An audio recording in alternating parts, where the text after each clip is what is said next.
मुंबईतल्या प्रदूषणामध्ये दिवसागणिक वाढच होतीये।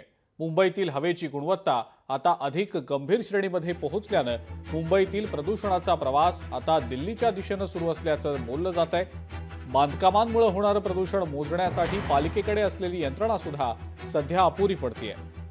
हे प्रदूषण रोखण्यासाठी मुंबईतल्या बोरिवली आणि भायखळा या परिसरातल्या बांधकामांवर बंदी देखील काही दिवस घातली गेलेली होती। महाराष्ट्र राज्य प्रदूषण नियंत्रण मंडळ आता या सगळ्या संदर्भामध्ये कारवाई सुरू करणार आहे।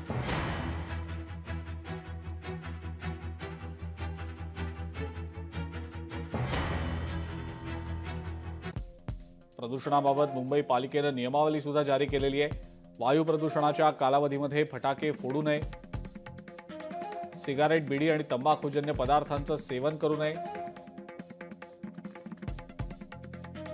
घरात स्वच्छता करताना झाडू मारण्याऐवजी ओल्या फडक्याचा वापर करावा, बंद घरांमध्ये डासांच्या कॉइल्स आणि अगरबत्ती जाळणं टाळावं, निरोगी आहारासाठी फळं, भाज्या आणि पाणी इत्यादींचं सेवन करावं, श्वसनाचा त्रास आणि अस्वस्थता जर वाटली तर डॉक्टरांचा सल्लाही घ्यावा। प्रदूषण काळामध्ये घराबाहेर जायचं असल्यास मास्कचा वापर करावा।